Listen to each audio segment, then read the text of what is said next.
Hello and welcome to Talk from Superheroes. Hey everybody, I'm Andrew Ivamy. And I'm Diana McCullum. And you're listening to Talk from Superheroes, where every week we discuss a piece of heroic television or film.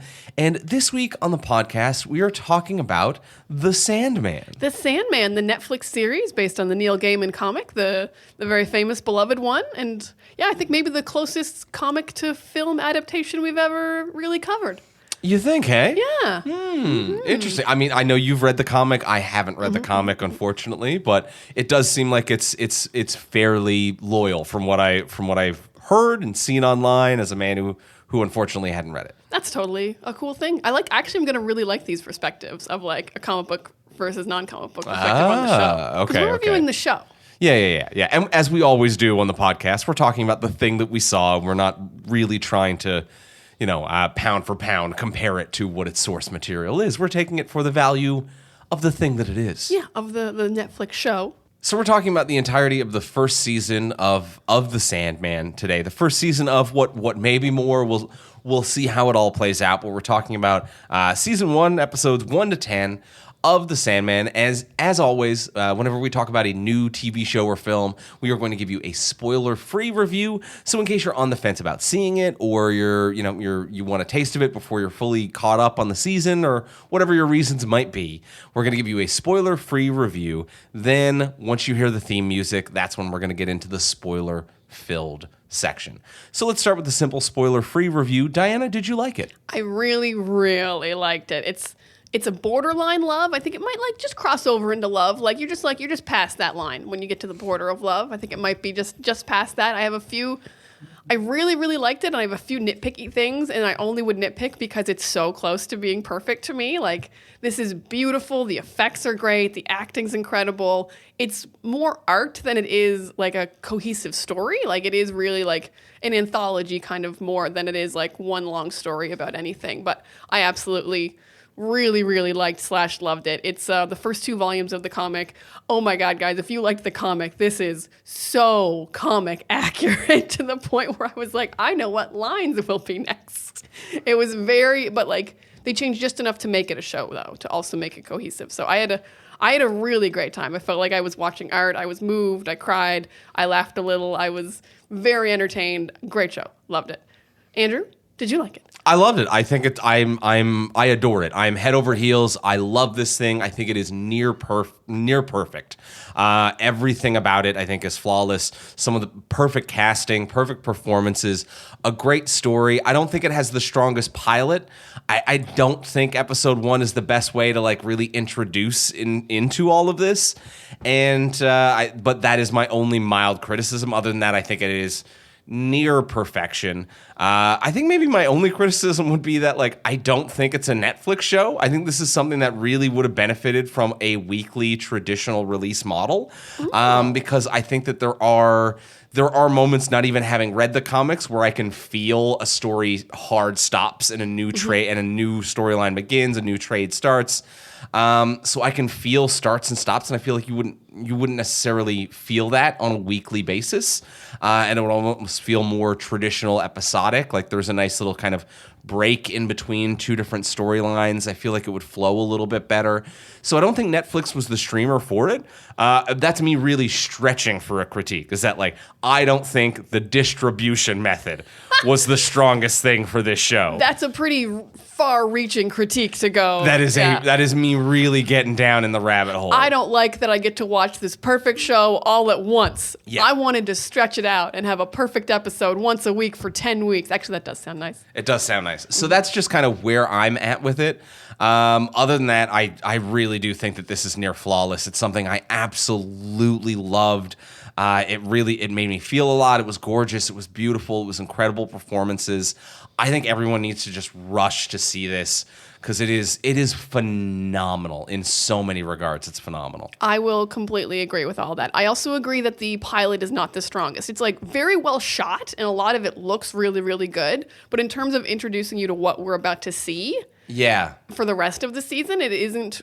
But it's very true to the comic. But it's very not it's too much about the cult and not about Dream.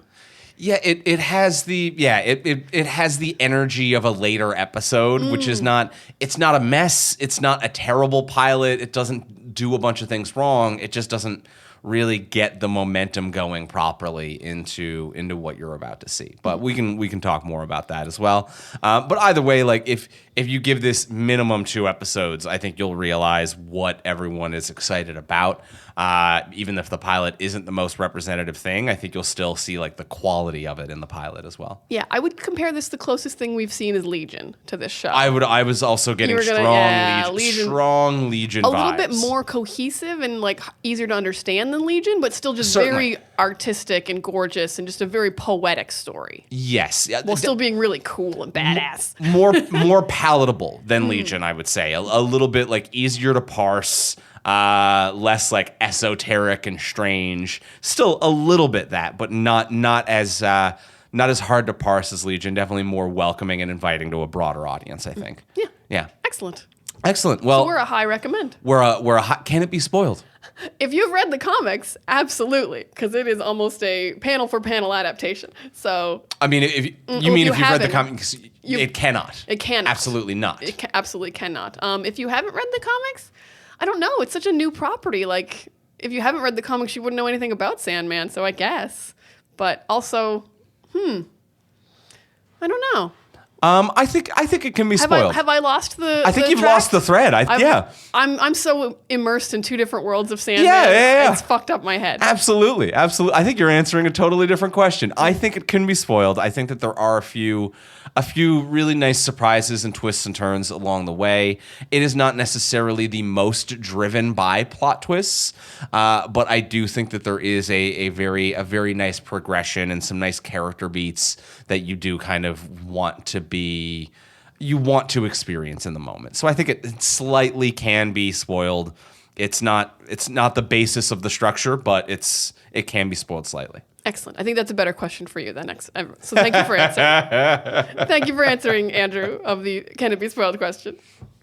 And as well, before we get into the spoiler-filled section, we want to thank one of our wonderful sponsors of today's episode. We want to thank our friends over at Expressvpn. I always use Expressvpn to protect all my data whenever I'm online. Not just like sometimes. You're going to want to protect yourself all the time, you guys, because incognito mode is not enough. It doesn't do what you think it does. Yeah, a lot of the things that you think are enough, and you're like, I'm protected, I'm safe. You're not. There are certain things that maybe protect your browser or your history, or you can clear this or that. But there's so many other security problems when it comes to using the web. Like for example, a lot of your internet service providers can sell your information to ad companies, and things like a VPN, like ExpressVPN, will help you circumvent that. I like that it's so easy and simple to use. It really couldn't be simpler, to the point that sometimes I forget that I've left it on, and it's a good thing I've left it on. But like when I was first trying it out, I'm like, well, maybe I'll turn it on every now and then, when I want to be secretive or hidden, and then I forget to turn it off, and I'm like, oh, it's had no effect on my speed or on my ability to do any of the things that I want to do online. So it is just a fantastic service in that regard. It's absolutely great. Yeah, it will keep you from getting less targeted ads, and also I love when I get a pop-up that says it can tell where my ISP is and it's wrong. And I'm like, haha. Yeah, you don't know where I am. ExpressVPN has hidden my location from all of you and all of my information. I love that. And you can use it on all your devices, phones, computers, even your smart TV, so there's no excuse to not be using it.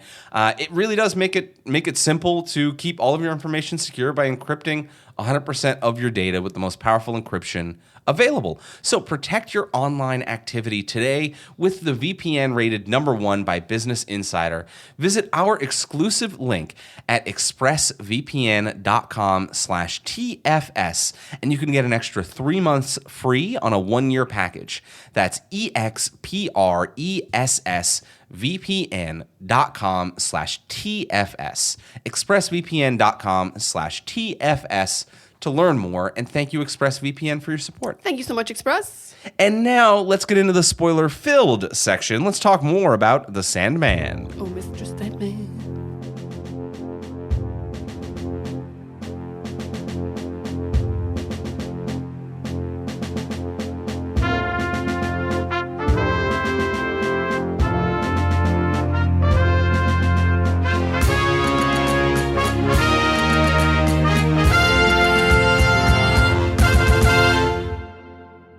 All right, so now we have seen all of the Sandman. We are in the spoiler-filled section, and I'm so glad we loved it. This is so much fun. It's so nice to have a double love, especially. I feel like the last few weeks we've had a one or each other, and we haven't had a double love in a bit. It's been a minute since we were fully wooed by a show or movie. I am wooed. I would watch it again in a second. Like I'm 100% on board. Like I'll just put this on again. I don't care. Yeah, it's like I really like that you can just pick any episode, and like they're like some of them are more connected than others, but like you can just pop a lot of them on and be like, ooh, little contained storyline for me. Yeah, like it obviously has a big through line in the sense of like the first half of the season. It does feel like two seasons in two mini arcs, where like the first half of the season is recovering the items of power, and then the second half of the season is all about the vortex, the dream vortex that's gonna destroy everything. But even so, it still feels like episodic in a weird way. Like you could watch them out of order. It's very like clean, efficient storytelling. Yeah, like it doesn't, especially the first half, because it doesn't matter what order he gets the items back in. So you can just watch any of those in any order. You can watch the Death and Immortal Friend episode completely on its own and any time. Yeah, the Rose stuff is maybe more connected, but even that is like... Yeah, that's maybe a little bit more linear. Yeah, so the volume 2 stuff is a little bit more like this is one story about Rose and the Corinthian kind of intertwining. Sure, But still, like, yeah, you can just pick your favorites and pop them on easily. Yeah, so a very comfortable one. And I think because of that, it's like, I know it sets up the story. So, like, to start out where the show starts, which is the pilot episode, the first episode, just isn't the strongest way to open the series. It is this setup episode where we have the Sandman, the King of Dreams, gets captured by a human and spends 100 years imprisoned. He's under the dome. He is under the dome, he isn't he? Spends 100 years under the dome. Under the dome, classic. We all know. It happens to a lot of people. We all know under the dome. We all know how slippery it gets under there. So he is accidentally under the dome for 100 years, for a breezy century, and like it's a good-ish story, but it's weird to have your first episode to be like, here's our lead character. We have a couple of voiceover lines, but he doesn't really say anything or talk, and it kind of gave me the impression I'm like, oh, this is going to be a series where like everyone says words around you. You're not actually going to be an engaging because character. You're like an endless entity. You're not going to engage with humanity. Yeah. And I get that like he's doing it spitefully or like, refusing to acknowledge his captors. So there's motivation for it. But your first episode needs to set the tone for what the series is. And the tone it sets is this is a nothing character who just doesn't really say anything and is just kind of like around events. I will agree with this completely. I think the narrating brings it in a little bit more. I will actually say, to me, the lesser part of episode 1 is actually kind of also one of my least favorite issues of the comic, and what made me so hard to get into it is I also don't care about the cult, because every other episode that isn't about Dream, and there are a lot of them, is telling an interesting story. Like the diner episode, Dream's hardly in it, but It's telling an interesting story. All the stuff about Rose and the Corinthian, Dream's hardly there, but like these stories are very interesting. I'm a serial killer at a serial convention. I'm looking for my brother, and I've found my grandmother. There's interesting stories. The cult story isn't interesting. There's nothing... Like, I don't care that you're trying to raise your son from the dead or that your other son is now in charge of Dream. Like, literally the only thing that's relevant is that Ethel steals the items of power and runs away. Yes. And so this episode could be like 20 minutes shorter because it doesn't tell a fun story. It's just like, this is why he was in prison for 100 years. Alex wouldn't let him go. And I'm like, that's not much of a story. No, it could be 10 minutes. Because it's not a story, I agree with you. It's not a story. It's just the inciting incident for the first 5 episodes.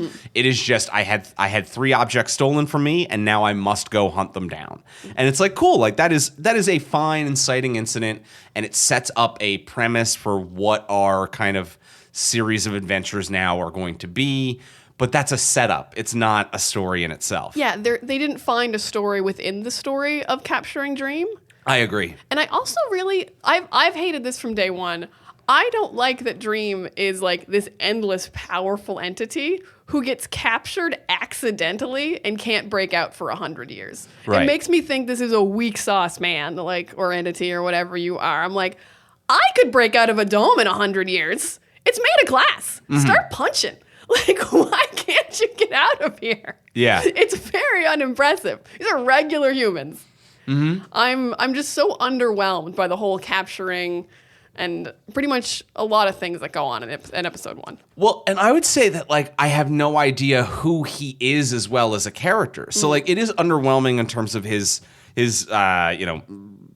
prowess and power. Like, there's no ability to control the dreams or do anything special. So, like, it is underwhelming to be your lead hero to be accidentally captured in the first one. Yeah, like if I accidentally captured Thor, people would be like, well, Thor sucks. Right. You're just a regular human girl who had some glass. And put him in under the dome, which is a classic.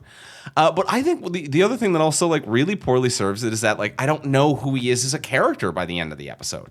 I know that he has 3 things that he wants to get back, but I don't know who he is. Like, he doesn't talk to his captor, but I'm like, okay, so maybe he's a little spiteful, but, you know, I've only seen your relationship in terms of your behavior with a captor.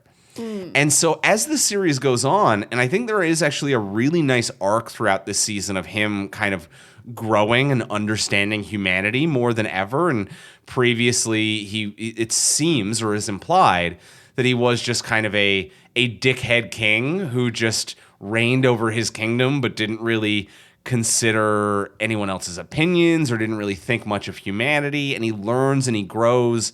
But episode 1, it's like, I don't know any of these things about him. It's not until he's growing and someone's like, you're growing, that I'm like, oh, so he wasn't like this before. What was he like before? Because, we meet him very briefly when he tries to capture the Corinthian, because that's when he's pulled into the dome. And then, he does narrate the whole time he's in the dome, which I think was a good choice of giving us his voice as an audience, at least. But it didn't give us enough of who he was before he changed. Yes, of his relationships. Like, as his conversations with Lucienne, where she's just like, you never listened to my opinions before, and, like, I've been running things, and then he's disregarding her, but he has to learn to consider new voices and opinions. I'm like, that's who Dream is as a character. Like, that's who Morbius is. But I don't know that from just a couple lines of voiceover. No, yeah. I will completely agree. Yeah, so there are some problems with episode 1. I will say episode 1 has a great thing that they completely lose, which is episode 1 is the only time I think he looks really cool. They made him especially pale under the dome. They have this cool reflection in his eyes in episode 1 when he's got, like, close-ups while he's under the dome that actually make him, like, look ethereal and look otherworldly. And then after he escapes the dome, he, like, gets, like, human flesh tones and his eyes are normal and he's just got regular clothes, and he never feels like a huge entity again. He never feels magical again after that. See, that felt okay. Magical might be a problem. That actually felt like a conscious decision that I really liked. Oh, I didn't like it at all. I wanted him to feel more powerful, especially once he escaped. Because he never felt powerful to me when he was tied up. I agree, it felt magical, like the eye color and stuff like that. Like, it did incredible paleness. An incredible paleness. But it felt sickly. It felt like it was, he was, like, robbed of, like, the 3 objects of power was almost like being, like, drained of your blood and not being fed. Like, it seems like, and even just physically with the, like, incredibly sucked in and gaunt and tight cheeks. And then he gets a little bit healthier and more rounded and better skin tone. It's like, as he gets these objects back, he becomes whole again. And as he becomes whole again, it is him, like, returning to health. So I thought it was meant to impose that, like, he was sickly during this time frame. How interesting, because in the comics he is pale always, like he's pure white, and he's got these like coats that look like the sky, and his eyes are always this like sparkly color. Okay. So seeing it in episode 1 and then seeing it disappear was very weird, but I do like your perspective of like he's getting healthier and stronger and just looking more mortal, but also like healthier. And then also too, just like associating more with mortality in the human world as well. So like he's becoming healthier, and he's also seeing himself more as a mortal. So his natural skin color is coming in more. And also, like, there are things that you just have to do to translate a comic book to a TV show. Oh, you do. I think you can make a man pale. I think you can make a dude pale. Now, this is something, not this dude. This dude. He's really pale in episode 1. He's very pale in episode 1. But Tom Sturridge's. Sturridge? I think Sturridge. Tom Sturridge. This man has the blackest, coarsest hair of any man. I feel bad for the makeup artist because every scene he is visibly a man who has 5 o'clock shadow 1 minute after he shaves. Oh, I couldn't tell. And they are pancaking foundation and powder on him in order to hide the jet black roots of his facial hair that are coming in. Okay. And like, I think it works and they've done a good job, but there are moments where I'm like, man, they have a powder gun that they shoot you with to cover up the jet black stubble you have the minute after you shave. I'm picturing them coming at him with those like derma tools that like get the hair out at the root so it doesn't grow back for like 2 weeks. They're lasering or something. Yeah. They got to do something. But to get that hair back. He is, and that's just something where it's like you can't be getting this man to splash around in a bathtub of foundation. Every single day. He's not always going to be that gaunt and skinny. So these are adaptations. I don't mind that the skinniness goes away. Right. Like, it was probably unhealthy to maintain. Mm-hmm. I think I would like him to feel ethereal. Okay, that's interesting. Mm-hmm. Okay, I can get behind that. I interpreted something different from it. That I think is interesting and cool though, because like I also like, as I said, I don't like that he feels like weak a lot. Like my favorite moments of Dream are like there's one point where he like has to take a crossroads out to give to the fates and his giant hand just pulls down, or right after he defeats John and he's really, really big and he's holding John in his hand. I'm like, I like these moments where you feel like you're in charge of dreams. Sure. So like I wanted more moments like that. But okay. but there are a few moments like that. I'm like, these are cool, but maybe they're cooler because there weren't any more moments like that. And it was kind of more like special because there's only a few where he's like, I'm the fucking king of dreams. I'm giant. Look how big I am. Look at me being real big. But I think that there is also this perception of gods, of eternals, of whatever you want to call them. I think they call them eternals in this. Endless. Endless. Which is, I think, common among a lot of mythology, which is frankly bored by your bullshit and can't be bothered. So I agree with you. He doesn't always feel big and powerful. In the moments he does, he feels incredibly big and powerful. But I think it's because in between, he's just biding time and doesn't really give a fuck. He's feeding pigeons. Yeah. And I feel like that is very common portrayal of like a godlike entity among different medias as well. To be like someone who's just like, yeah, I'm not going to use my godlike power to smite you, person who's a little mean to me right now. Like, I really am above everything so much that I actually don't care until things get completely out of hand. Until I get trapped under the dome. Until you get trapped under the dome. And then you hate that. I will say, I think we passed over it, but Tom Sturridge is incredible. Mm-hmm. Oh my God. Like, whether he's pale or not, wow, that voice he's doing for Dream, I mean, that is maybe the magical element, because without that, he would feel just like a regular dude. But like, that awesome voice he's doing is so, I don't know if that's his normal voice. I've never heard him speak. It's probably a little bit lower than his normal register. I would imagine it has to be, yeah. It's incredible. It made him so compelling. I was so drawn in every time he talked. He felt like he was endless.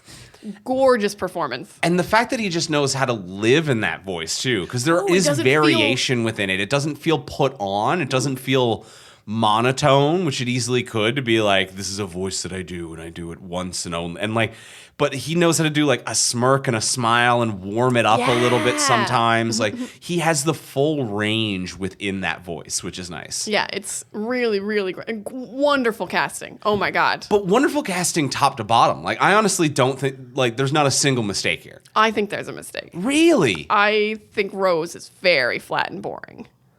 Ooh, interesting. I think she is surrounded by incredible actors who are very big, and maybe Rose is supposed to be kind of flat in comparison, but I didn't find that actress did anything with Rose, who was a pretty pivotal character. So she's like got rainbow hair, and she's like so friendly, but like she's just nothing. She felt like nothing. The writing, but it didn't feel like she was written, like she was written to be a plain person surrounded by extraordinary people. I mean, I just feel like a really good actress could still make that compelling. Like, I didn't care about Rose. But I cared about everyone around her. I'm like, I love Hal, I love Dolly, who are the same people. Ken and Barbie are interesting. The spider wives are super cool. Like, everyone around her I liked her grandmother a lot. She was so sweet and warm and wonderful. And like, yeah, I thought Rose just really fell flat as an actress. Interesting. Sorry, Rose. But everyone else, yes, everyone else. So 99%. I would say, incredible acting. The Corinthian.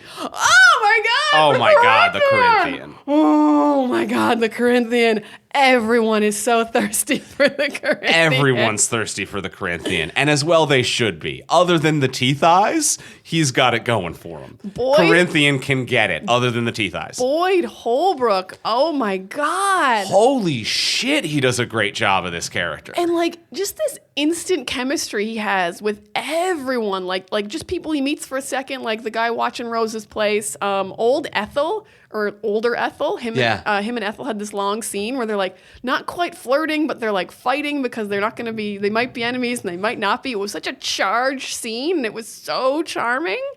Oh my God, so good. Yeah, brilliant. I see why everyone wants a piece. He's so charming, so cool, such a good recurring villain for the season, even though, not necessarily the big bad, but like the recurring guy, and I think that he really sells the shit out of it. He really sells it. They actually did some stuff that I really like. This is one of the bigger changes from the comics, which is the Corinthian wasn't really trying to do anything with the vortex, and he wasn't trying to capture Dream in the comics, but I do like that they added this as a through line, that the Corinthian goes to Burgess and he tells him how to hold Dream so that Dream won't be able to like stop the Corinthian. He goes to Rose and he's like, maybe I can control the vortex. So they did find a good way to, I think, make him a season arc villain. Okay. That was not in the comics. I think that was a really smart, good change that they did that really made the show more cohesive. Yeah, I can get up. I kind of forgot that he told Burgess in the first episode how to do it. Yeah, so he's kind of just been fucking with Dream, just like tiny bits every here and there. He goes to Ethel and tries to like get Dream's stuff.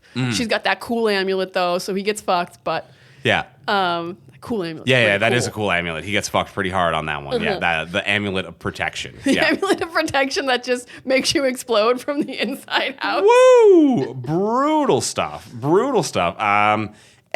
Lucienne, I think, is absolutely phenomenal as the bookkeeper of that scenario. Like I really love the warmth and intelligence that she brought to that performance. Like that was a powerful character for me. Lucienne was really good. How did you feel about Jenna Coleman as Constantine, whatever we're going to say this episode? I believe they did Constantine. They did do Tyne. Yeah, they did do Tyne. Because, I mean, this is a British show, so the British say it as Tyne. Yeah. So they're doing Constantine. I liked her as Johanna Constantine. I did too. When she first spoke, when I heard the accent she was doing, I will admit I laughed. And then within 3 lines, I was like, oh, no, wait, it's perfect. Yeah. I really shifted me quickly. Yeah. The accent kind of worked. I think the only thing that like she didn't quite sell was the sadness of John. Like I feel like it felt like she was selling the fun parts of John or Johanna Constantine of the I'm a fun adventurer and I know magic and look at this, bing bang boom. But the I lost my daughter, I think it was. Just like a kid. I lost a kid. And I'm incredibly sad and tragic. I'm like, didn't quite sell the sadness of Constantine, but I did like the fun, charming aspects of her performance. I am completely on board. Yeah, the exorcism wedding, very cute and clever, very Constantine. I think that's great. Yeah. I will agree that the sadness wasn't there, and I think just she got the fun magic parts, but I think they did not want to make her physically messy like Constantine is supposed to be. Constantine is supposed to be like drunk, unshaven, open trench coat. It's a little dirty. And she is like perfectly done up in like a designer trench coat that's belted closed. And I'm like, have you met John Constantine? Right. You can gender bend John Constantine. I have no problem with that. But you got to have like a Jessica Jones-esque mess of a woman. I see what you're saying. That's a good example there of like how to mess it up a little bit. Yeah, you got to be a little messy. Like if you're having nightmares about a kid you lost to hell, you're going to be drinking. You're not going to have your hair perfectly done. Yeah. You're not wearing designer trench coats. Or if you are, they should be like 5-10 years out of date. That's a really great observation. I think that's a really strong. I hadn't really put that together, but that is one of the reasons why it doesn't sell that she's a sad, tragic mess. Because she's not a mess. It's very perfectly put together. Yeah, it felt like they weren't willing to let her be ugly. Or not even ugly, but just like not perfectly done up. Like her and Dirty. Lyda.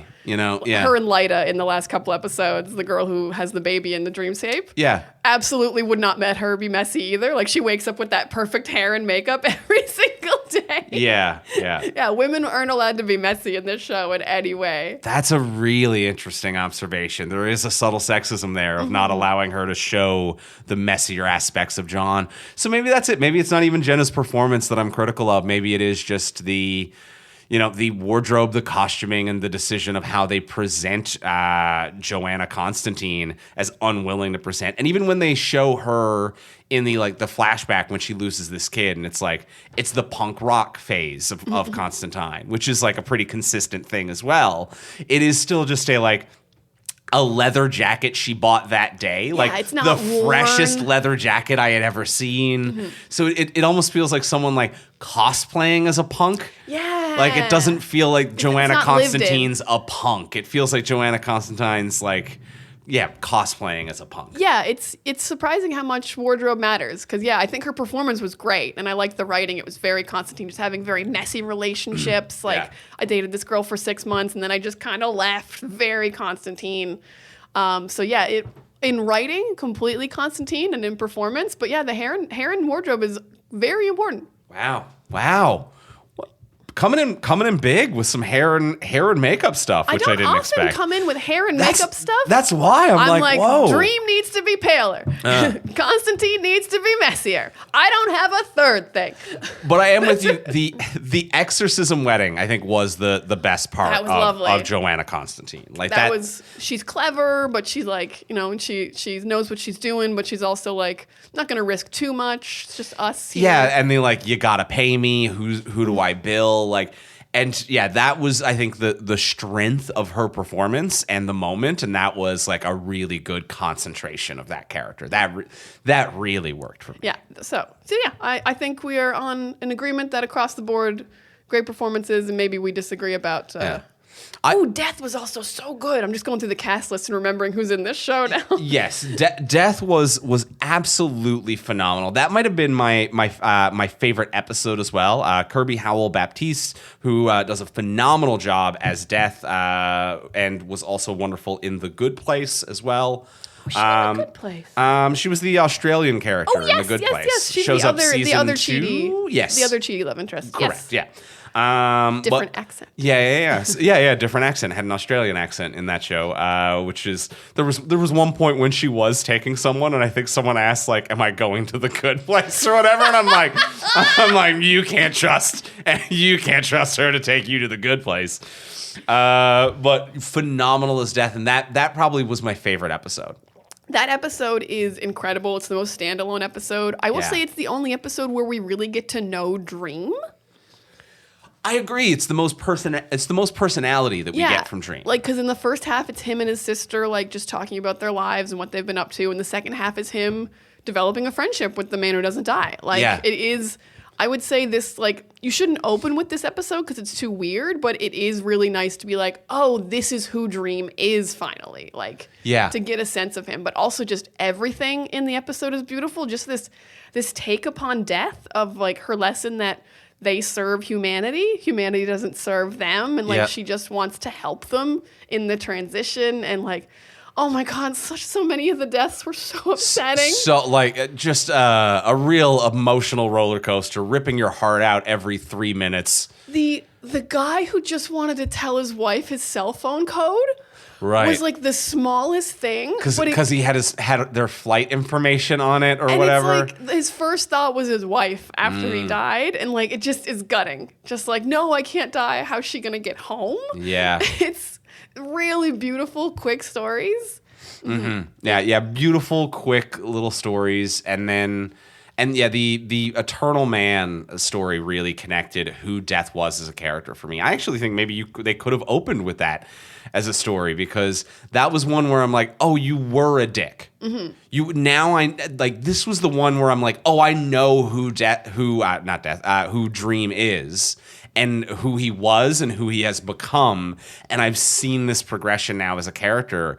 and I love how you're warming up, and I love who you are right now, but I see why you were a problem, and a lot of people don't like you or are trepidatious around you. Like, I understand a lot of your character from this relationship with the immortal man. Yeah, he was so arrogant. He was like, I'm sure humans don't want to live for 100 years. Humanity is awful. And then just this guy proving him wrong and meeting him every 100 years and developing a friendship and kind of opening him up and making him realize he is lonely and that he does need connections. There's also, it's mildly in the show, but in the comic, there's also a really nice storyline there of whenever they go to the pub, the people around them are kind of having the same conversations, but like just different every 100 years. Like, it's taxes, it's the king sucks, and just like, or weather, and it's just the fact that like humanity is very cyclical and like nothing changes, but in a kind of interesting way. Right. Yeah. We will always do what we do. We're all just hanging out in the pub talking shit. Yeah. We will always do that. Which does bring me to when Johanna Constantine's grandmother or relative great-grandmother, great-grandmother maybe, when that original Constantine is like, I've found you. I found you two. There were rumors that two people would meet here every 100 years. I'm like, how? How were there rumors of that? Other than these two, no human being would be alive to have seen them meet. Also, at this point in the story, they've only met 3 times. Oh, was it only that many times? Or a very few amounts. Because there's only so many 100 years. Yeah. Yes. And I'm like, You do not get noticed. No, absolutely. There are no rumors of 3 people who look the same meeting here every 100 years. Because how would anyone notice that? That makes no sense.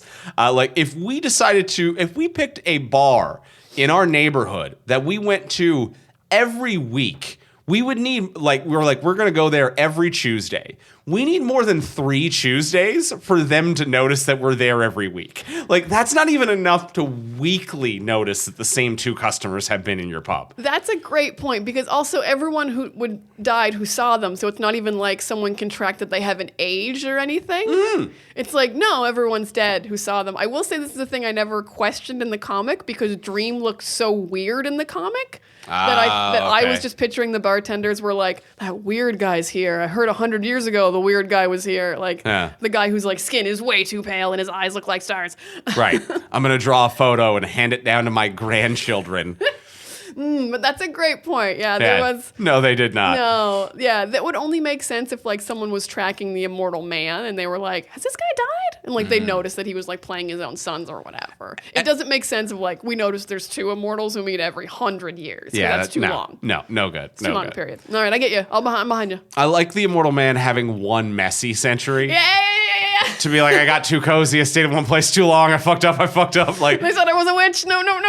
Yeah. So I liked that a lot, for sure. Yeah, even he had growth, which I liked. I think it paralleled Dream, because like he had ups and downs. At one point he's a slave trader, and then like the next time we meet him, he's like, you were right, that was a bad idea. I feel really bad about it. I've changed. And Dream has to change as well and admit that he needs connections and friends. It's a great episode of television. And missing the meeting, like, I was so blind. So I forgot that Dream had been imprisoned for a century. So when it cut to the meeting and he doesn't show up, it literally occurred to me in the moment, and I was like, oh no, you're missing. Like, I was crestfallen because I was just so invested in the moment to moment of that story. I did not really think about what was about to occur. Oh wow, you don't normally get sideswiped by a storyline. I don't, but I was just so into every moment of it. I was so invested.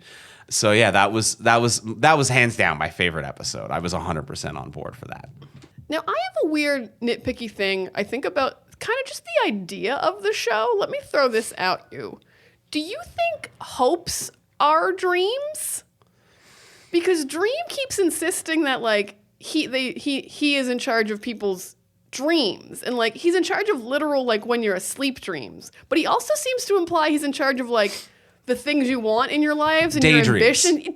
Daydreams. Yeah, he implies daydreams. But he also times. constantly says, I'm only in charge of you when you're asleep. So I don't think he's in charge of imagination and daydreams and hopes. And I think he keeps implying he is. And I don't think he is. I agree with you. I think it's the canonization of how it all works. I don't know if it's necessarily like ironed out or like completely implied. But what the implication that I get, what I understood of it, is that obviously he is in charge of dreams. You are asleep. You imagine a world. That is a dream. Absolutely He's in charge of that. No in charge of questions. dreams. No questions. I also get when he's talking about like daydreams and hopes, I think that the implication is he's not in charge of that. He's not directly ruling or doing that.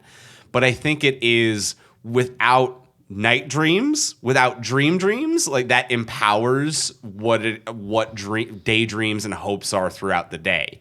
So I think Kind of it's like a residue. Yeah. There was like the dream world is the fuel that fuels whatever it is that you have going throughout the day. Okay, because Because in my dreams, I'm like, I'm a mermaid who punches things. But in my real life, I'm like, I'd like to write a book. Like, they're very different to me. They are very...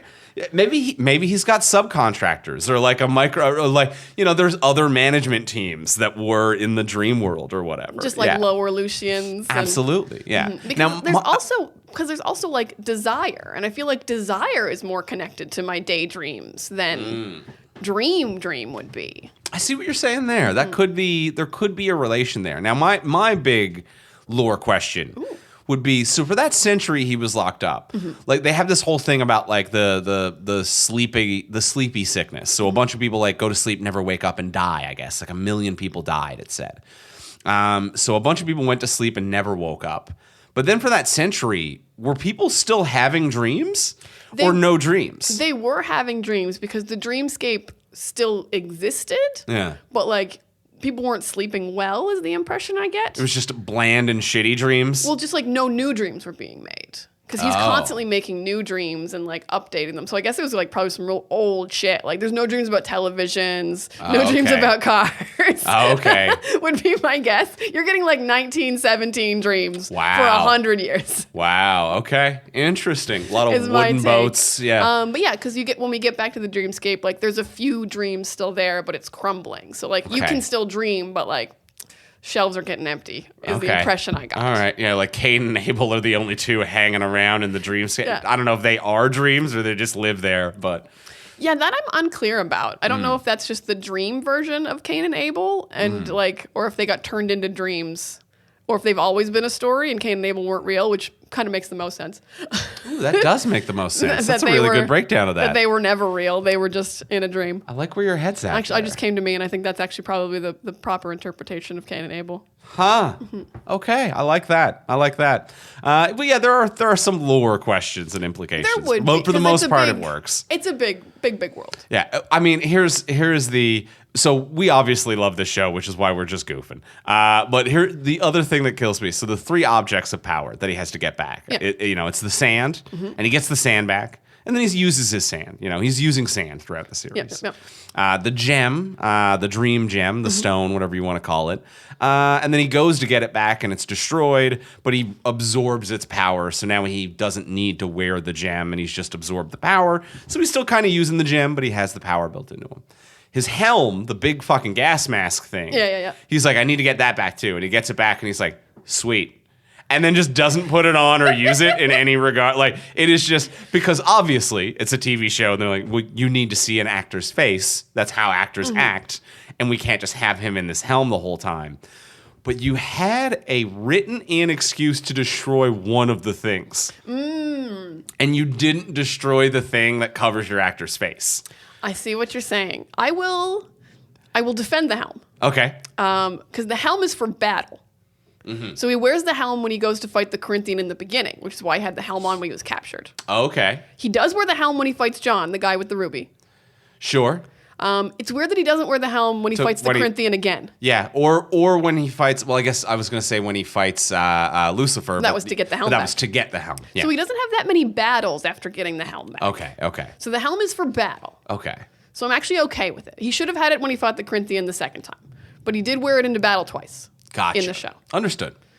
Okay, I can get on board with this But then. I also, exactly like what you said, we got to show this guy his cool face. We got to show this guy's cool face. Thomas Sturgis and his big cheekbones and his... But you got 3 things. Bag of sand, necklace, and giant gas mask. Now, you would think that And if you're going to destroy one, destroy the bag. You would think that the makeup department, who could not get this man's beard down, would have been like, "Can he wear the helm today? Can you wear that, please? We can't get the beard down." I can hear his facial hair growing. It is insane how strong his facial hair is. It's the Santa Claus. Yeah. It shoots right out. Shoots right back out. They're like, we got to fix it in post. We don't know. We can't get rid of that helm. We might need it any episode now. It's an emergency helm. So we might need to bust that out at any given moment. I think another thing that I enjoyed was Patton Oswalt as Matthew. Ooh, this one's a tough one for me. I think Patton Oswalt did a really good job, and I don't know if I liked his casting. Okay. Because to me, he added a very comedic, cartoony tone to some very artistic, like, darker things. I think mostly I didn't like that he was in hell during the hell match. Oh, okay. I actually think he really worked with Rose and stuff. So the second half of Matthew and like him just being like a little peppier and a little bit more cheerful and cartoony really worked. But like hell is such like a serious like, oh fuck, we're in hell and it's dark and it's cool. And then it's just like, hey, no, you're a dream. You can't die. I didn't like that element added to hell. He's not there in the comic. It made sense. It's like to have someone to explain what's happening to add Matthew there. Right. But yeah, so I think Patton did a good job. I didn't like some of the things that his character was part of. I understand. Yeah. Mm-hmm.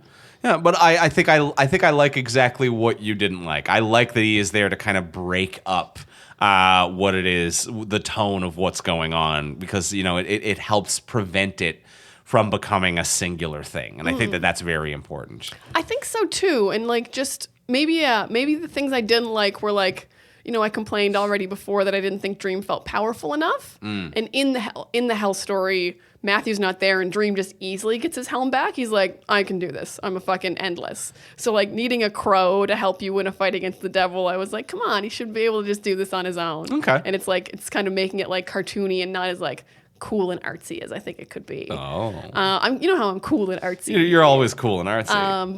But in later episodes, I think in the Rose Vortex storylines especially, I do actually think he adds like a really good pep. He's really good when he's like trying to get Dream and Lucian to like get back together. He's like, you guys got to stop fighting. That he's very good for those parts. Yeah. And like I love Patton Oswalt. Patton Oswalt always makes things a little bit better. Mm-hmm. Like I think he is just a fun casting. It's always a delight to have Patton around. Yeah, it's very fun. There's also just a lot of fun lines here. He's like when she thinks the crow is him, and he's like, I'm a raven.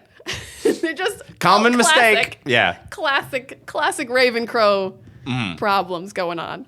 I think the other episode that I really want to talk about is the diner episode. Oh, the diner episode. 24/7, I think is the episode title. But holy shit, that is a wild fucking episode. That is a wild one. I think it could be shorter, but like it's still like so dark and I don't want it to be shorter. I honestly think that like part of what works is how much you have to dedicate to the slow build of this, that it almost becomes ridiculous in its own regard. Like I even said to you as we started watching it, I'm like, are we watching a university play? Because it felt very like black box theater of like everyone walking in and be like, hello, here's my back. And it was just one set as well. It felt like I was watching a play. And I'm like, for the love of God, what are we building to?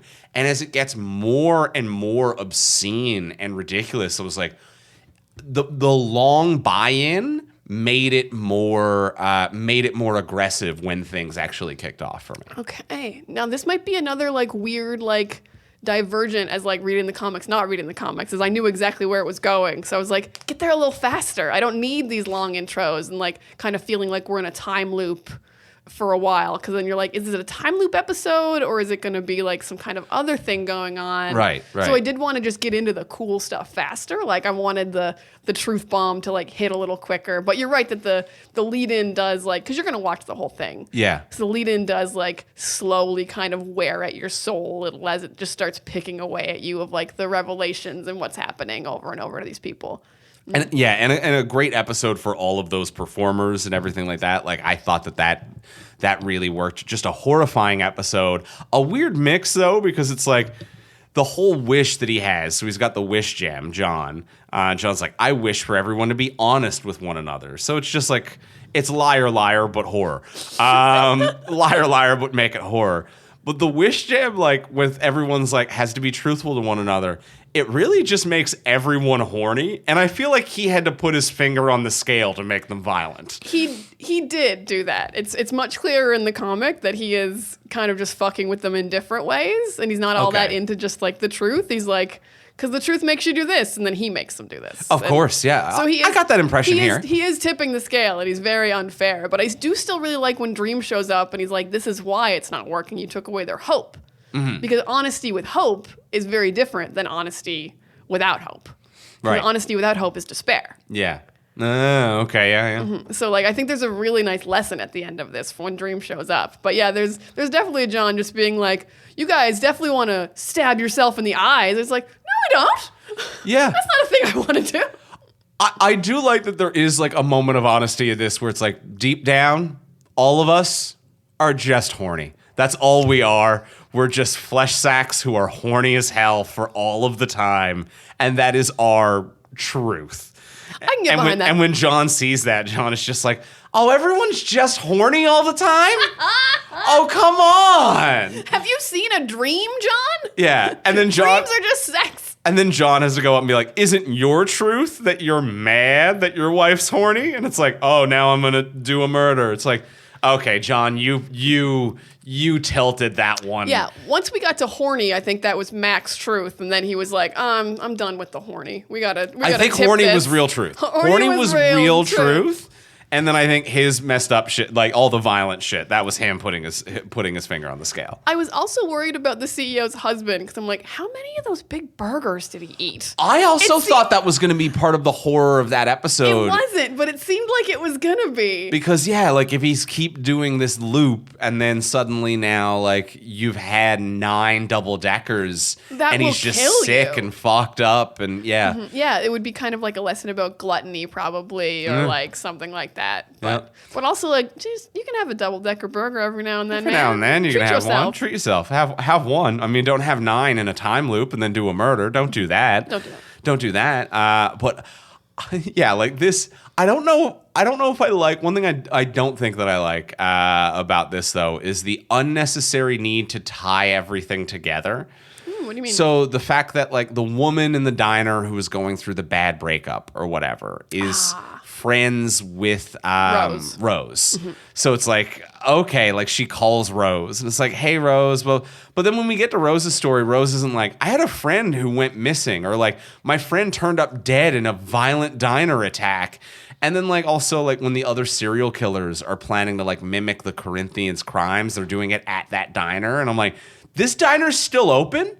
Was it the same one? I couldn't tell for sure. I'm like, this set looks very similar, but I can't tell if you're the exact same diner. I'm pretty sure it was the exact same diner. And they would have closed that diner. Yeah, I'm like, there's been multiple homicides here. Your employees are dead. Like, so I think there was some shoehorning in of like everything's connected, and I'm like, but that's not really. I'm not really here for an everything's connected storyline. I don't think it adds much. No, that was very weird, and that's in the comics, and also doesn't make sense in the comics either. It doesn't track in any way because Rose drawing the nightmares to her does make sense because she's a vortex. Of course. So the Corinthian is drawn to her, Fiddler's Green is drawn to her, the other nightmare is drawn to her brother, like via her. So like the 3 nightmares being drawn to her, who are dreams, makes sense. But her just being friends with a woman who got stuck with a guy with a ruby, who aren't dreams. Yeah. Who cares? There's nothing. It was such a weird nothing connection. Yeah, and you never bring up your missing friend. No, just a photo of her on the wall for no particular reason. Yeah, no, it's not much of it's not much of anything in that regard. Yeah, that was very unnecessary. Yeah. Fiddler's Green though. Love Fiddler's Green. I really Gilbert. I love Gilbert. I love Stephen Fry. Yeah. I loved the effect when he transformed into Fiddler's Green. It was gorgeous. Woo! It looked so good. So I remember when the trailer for this show came out and people were like making fun of it. Like they thought it looked bad. Oh. I think just because Dream looked like a regular dude mostly. Okay. But like, and maybe the effects weren't done and they weren't in the trailer, but like that looked so incredible. Like I was in awe. I was like, this is so gorgeous. It's like the transformation into Fiddler's Green, like all the green just popping out of him. Transforming into it. And even like as Gilbert, as a human man, was like wonderful and charming and delightful. And the speech that he gives before the transformation of like, we don't give them value, they give us value. Like, we're here to serve them. We need to never forget that. And just like, and just Dream being like, Fiddler's Green, I can't stay mad at you. Like that level of like, oh yeah, Fiddler's Green. Well, I mean, that is a really nice moment for Dream as well of showing his growth because he punishes the Nightmare who like was living in Jed's head. Yeah. But then he forgives Fiddler's Green and then he like has to go back unpunished. Has to rethink his decision. He becomes more forgiving because like the old dickhead Dream would have just been like, you're all going to the darkness for forever. You broke my rules. Yeah. So really the only person he super punishes is the Corinthian, as he should. Right. The Corinthian's been murdering humans. Yeah, Corinthian's a hard reset. The Corinthian's a hard, you're out of here, buddy. Yeah. But the Corinthian and that woman who was in hell. But that was millennia ago. Yeah, that's a weird storyline. Yeah. So that's a strange one. But yeah, he can punish viciously, but this is a good growth of him to be like, I'm going to forgive. But it's also just him being a voice of the audience and being like, Fiddler's Green, you're awesome. Don't get me mad at this guy. Yeah, like it really felt like the positive equivalent of like Fiddler's Green is the Black Noir of this of like you're doing great. Homelander being mad at everyone, being like, not you, Black Noir, you're terrific. You're doing great. Yeah, so it really felt strong, that the positive version of that energy for me. Excellent. Yes. I think one of my last things is just as a plot device, I think serial killer convention is awesome. God, that was fun. So fun, Yeah. right? Like just all the different kinds of serial killers. This idea that there were no serial killers until the Corinthian came, which I really like that he's been the inspiration for serial killers because like historically there really haven't been. Like even in the real world, like Sure. serial killers were like Jack the Ripper was the first one. And I think the implication is the first time we see the Corinthian, he is Jack the Ripper. Yeah. So I really love this idea that like he did genuinely inspire all these people. So Dream is right to like take those out of their heads at the end once he kills Corinthian. Yeah. So yeah, but also just like so fun, just like the name tags and such a good fun idea. And it was tonally the exact right balance of being like dark and bleak, but that wasn't the point of it. Like I don't even know how to describe what I'm saying, but like there is this feeling where sometimes it's like the false maturity that we've talked about on the podcast, where it's like this story's mature because we have it has a boob and we say fuck. It's not we do an assault. Yeah. It's not trying to be mature for a teenager's perspective of what mature is. So it's not trying to be like we're gross out tough hyperviolence, and it's not trying to like. It's not like gross out horror either. Yeah. It really is just like kind of a dark, fun story for adults. Yeah, it's this perfect in between everything without being too gross or too much of anything at the same time. Yeah, it's not too gory to the point where you're like, this is gore porn. It's not too horrific where you're like, it's too horrifying. It's not too immature where it's like, oh my God, serial killers. Just a serial convention. Yeah, just a really fun thing, and just a great setup for everything too, with Jed and the kids being chased by the other serial killer, and then like the false journalist who then needs to be killed, and doing the group killing and the chasing. There's just so much going on. A reason for the Corinthian to keep leaving because he can just not do his speech. He's like, I'm in the middle of controlling the vortex and maybe taking over the dreaming, but I also really need to go do this speech real quick. Right. I got fans. The fact that he must do it. If you're the guest of honor, a keynote speech is a big thing. He takes his responsibilities seriously. You got to do the keynote speech, and I respect that about the Corinthian. I like that he's that petty though. That he's about to take over the dreaming, but he's like, gotta do that speech. Also, shout out to Rose's roommate who fucks the Corinthian and does not get killed by the Corinthian. We thought that dude was toast. Yeah. Pretty much the only dude who just gets to fuck the Corinthian. Yeah, I think maybe, I don't know. He might be the only one who just doesn't and has sex. And just had a nice day. And just had a nice day. Just had a nice fun time. Yeah. And that's nice. Good for him, I guess. Happy for him. I hope he doesn't find out who that guy was. Oh, boy, yes. I hope Rose doesn't bring up any of the other details about what had happened. Because Rose is definitely going to come home and he's going to be like, oh, that guy with the sunglasses was looking for you. I definitely didn't have sex with him. She's going to be like, the guy with the sunglasses was very bad. Oh, bad, no. bad. Yeah, you got to not tell him about that for sure. But yeah, shout out to that roommate or friend or whatever it might be. Whoever your house sitter was. Whoever you were wonderful. But yeah, I'm feeling good on the Sandman, unless you got anything else you wanted to bring up. One last little quick thing that is just a little bit weird, but also not weird. There are so much Justice League background things happening. And I just find that so odd. Right. For a show that the show couldn't get the rights to John Constantine, which is why Joanna's there twice. Which I think makes perfect sense. That absolutely works fine. But like, you couldn't get the rights to Constantine. You couldn't get the rights to Etrigan. Etrigan's not in hell, and he is in the comics. But like, you're allowed to have all these Batman and Flash toys and Static Shock shirts and actual clips from Justice League Animated. I don't understand how rights work. I'm so confused. It exists in this world. All right. We are watching. This is like some real Lightyear shit. All right. They're watching the things that the movie that we're watching the thing that the things are based on. Okay. All right. Okay. This is Jed's favorite show. Yes. Yes. So it all makes sense if you look at it from that perspective. I actually like the meta idea of that. Okay. Yeah. It was just very jarring. Yeah. It was very slowly introduced. We were like 5 episodes in when you see a Static Shock shirt. And I'm like, was that Static Shock? Is that a Batman toy? Well, whenever you go to see a DC thing, if you pull back the camera one stage further, you are in the Sandman universe, which is our world. Now, hear me out, though. That means that in this universe, or that universe, Dream created Batman. That's fun.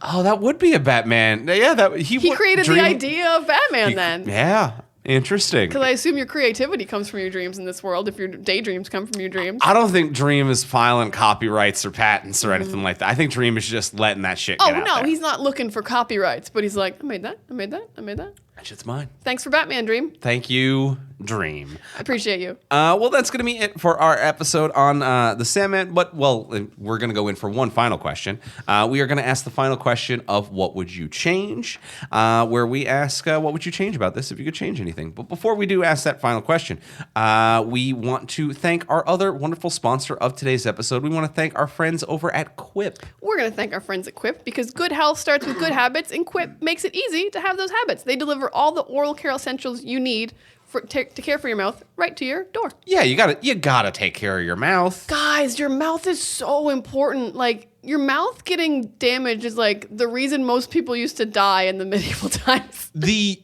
percent of your body to health ratio that the mouth encompasses is kind of wild. Like, I don't think there's anything else in your body that takes up as little real estate, but has as important an effect on everything. That's a great point. Mm-hmm. You gotta take care of your mouth bones, which is what I call teeth. And with Quip, they have timed sonic vibrations with 30-second pulses to guide a dentist recommended 2-minute clean. So you pop it in, choose a quadrant, you'll feel a little change in pulses. Then you move on to the other quadrant. You're going to get an even clean. It's got a lightweight, sleek design, so there's no wires or bulky chargers. And it's got this great little travel cover that doubles as a mirror mount, so you can pop it on the mirror. You've got less clutter, less things just kind of piling up on your countertop, which can things pile up on that old bathroom countertop. They do. Anything you can move around and be like a little less cluttery, always nice. Always nice. And it's not just their toothbrush. They also have anti-cavity toothpaste. They have 2 ways to floss. Their floss string that expands to clean. They have a reusable floss pick as well. They've got refillable gum, refillable mouthwash. Pretty much everything you might need for your oral care routine you can get from them. Everything you might need. And guys, listen to this. Quip is loved by over 7 million mouths. 7 million. It's a very, very big number of people who use Quips, and you should join that number. We'll make it 7,000,001, 7,000,002. They'll keep adding. They will update our copy, and we will get 7,000,002 next time, 7,000,003, and even better, if you get the new smart motor, you can earn rewards for brushing your teeth, a thing you already do. Get that free stuff. Get free products like Target gift cards, free refills. That's cool. Get on it. So check out Quip. If you go to getquip.com/super, right now you'll get your first refill free. That's your first refill free at getquip.com/super. That's spelled GETQUIP.com/super. Quip, the Good Habits Company. And thank you, Quip, for your support. Thank you from our teeth bones. And as well, before we go in for the final question, we'll remind you, as we do every week, please take a moment to rate, review, and subscribe on Apple Podcasts, Spotify, Podcast Addict, wherever you might get your podcasts. It helps us move up the charts. It helps us find new listeners. It means the world to us. It sincerely is one of the best ways to support the podcast for free. It helps us, guys. Wherever you're listening, there's probably a way to leave us a 5-star rating. At the very least, there might be a way to leave a review, and we would absolutely love that. It would help us so much. It will only take a second. And leave one for another podcast you like or two. You'll make everybody's day. Yeah. You want to make us smile? Leave us a 5-star review, baby. Yeah, baby. And as well, if you want to support the podcast monetarily, you can do that over on Patreon. Patreon's a monthly subscription service where you can subscribe at whatever you can afford, and you'll get different levels of cool bonuses for doing it. So you can chip in whatever is in your budget. $1 a month. Do not scoff at $1. If you want to chip in $1, those add up and make a world of difference. $1, $5, $10, $20, whatever you have in the budget. And you can cancel or change on any given month. You're not locked into anything. And as well, at the $10 hero level, then you get a bonus episode of this podcast, a Patreon exclusive episode just for our hero level patrons every single month over there. Every single month. And when you sign up, you get all the old ones. There's so many more episodes of Talking Superheroes waiting for you about a topic we never cover on the regular podcast that has no ads, and you get a fun nickname. Lots going on. Lots go. Oh yeah, you get a wonderful nickname from Diana. You can't forget that. So if it's in the budget, head over to our Patreon page, check it out, have a look at patreon.com/fromsuperheroes. It's patreon.com/fromsuperheroes. And thank you to all of our current patrons for your support, and thank you to all of our future patrons. If you head over to the page and have a look, we appreciate you even considering. We appreciate you all. And now, let's go in for the close. Let's ask the final question of what would you change? Diana, what would you change? Despite how nicely you explained what you thought about Dream's look changing, I'm going to stand my ground and think that he should be really pale and sparkly and look cool for most of the show. Not like overly cool, but just like a little bit cool always. Just like a little bit ethereal should be happening either in his clothes or his eyes or his very paleness. I really, really think that would like make the show pop a little more. My biggest change is actually I would like Dream to have more of a through line, because there are huge swaths of this where Dream does nothing. And it's like a really good show, but it's called The Sandman. It's about Dream. So my main change is that Dream's going to narrate a lot more. He narrates most of episode 1 because he's quiet under the dome. He doesn't say anything, so he's narrating the whole story. And I think he can even narrate things he's not part of, because like it's his story. He knows everything that happens after the fact. So I think just some Dream narration during the diner would actually be like, John was controlling them, but he didn't know what he was going to see or whatever. Like a little bit of narration during Rose's story, which he knows all about because he knows what the vortex is. He can see into her dream books. So yeah, I'm just going to add like, because we said we didn't really get to know Dream very well until episode like 5, which is the episode with Death, and that's a little late. So yeah, I'm gonna make Dream the constant, permanent narrator of the show, so we can get to know him a little better and have him be more of a presence throughout everything. Interesting. That's my big change. Looks cool. I could maybe get on board with that. Okay. Yeah, I'm only iffy on that one, but I think I could get on board with it. All right, I think you can give it a shot. And if you don't like it, it's really easy to take out. Just fair enough. Remove that audio track. Mm-hmm. Andrew, what would you change? For me, my big change would be a little bit more Corinthian. I mean, he rules. He rules, and he's awesome. I would say that like the one slight drawback is that I could really tell all momentum ended from one story, and then a new series of stories began once we got over to the Rose section. Mm-hmm. And the Corinthian carried over a bit, but he gets taken out, and then the final thing is really like about Rose. And Rose is a good character, and like that storyline does work, but it doesn't feel like there's a solid season through line. Mm-hmm. It feels like the Corinthian's just kind of a dude hanging around, despite how cool and powerful he is. So I think it needs a little bit more Corinthian, and I also think it very much needs to remove that one scene where it was Ethel with the protection amulet kills him, and then he goes back into the dreamland, and he's like, "Oh, I'm here. I'm gonna leave again," and just walks out again. I'm like, this is a really weird kind of energy killing area. So I think they kill the energy with the Corinthian a couple of times, and I would really like to avoid that. Like, I like opening with him. And I like him being around for the Rose stuff, which you tell me wasn't necessarily in the comics. But yeah, I think that like the big final fight should be with Corinthian in this.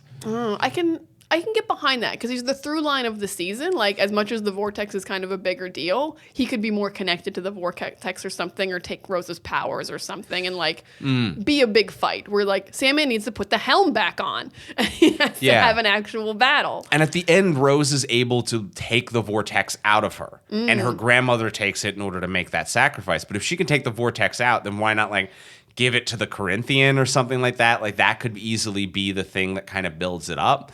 But him not being the final problem means that he is just someone who had a lot of great scenes and stories throughout this. But I think he needed to have been that one cohesive thing. Because as it is right now, it does feel like two wildly distinct, separate stories occur in this season. And I just want to tie that all together a little bit more. Okay, yeah. I think I can get behind that as a good show change. It works better in the comics, but like as a show, like there should be a through line of a main villain throughout a season. So I think that's a good TV change. And I could even do with like, I mean, obviously it's hard to say what they're going to do for the next season or what happens in continuing comics.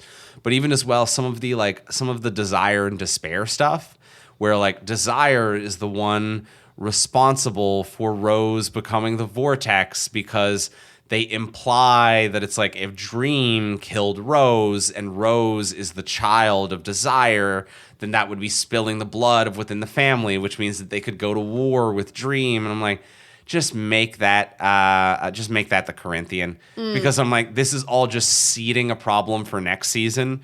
And Desire is cool, but doesn't do anything this season, and instead just has like a thing that doesn't go where they intended it to go. And then Desire's plotline just kind of fizzles. Yeah. The Corinthian being endless as well, like timeless because he's a nightmare. Like, he definitely could have just impregnated Unity. Yeah. There's no reason he couldn't also just be like, I created a dream child, and that's a vortex. Yeah. And that's what vortexes are. It's when a dream impregnates a human. Yeah. So I would have preferred the Corinthians stepping into Desire's role in this, because Desire's role in this is just a tease for next season. So we can still have them around, but like just be a tease for next season, or just be the main villain next season and just don't be around this time. Exactly. I get behind this. Yeah, more Corinthian through line, and you want more VO narration. I want to know Dream a little better. Interesting. Interesting. Excellent. Look what we've done. Everything's wrapped up in a neat little package. That's going to be it for this week on the podcast. Next week, we're going to be back and we're going to be talking about Prey. Ooh, Hulu's Prey. Hulu's Prey. So we'll be talking about that next week. In the meantime, if you want to get a hold of us, you can reach me on Twitter at Ivimey, Ivimey. You can reach me at Words of Diana. And you can reach both of us at From Superheroes, and we'll talk to y'all next week. Bye.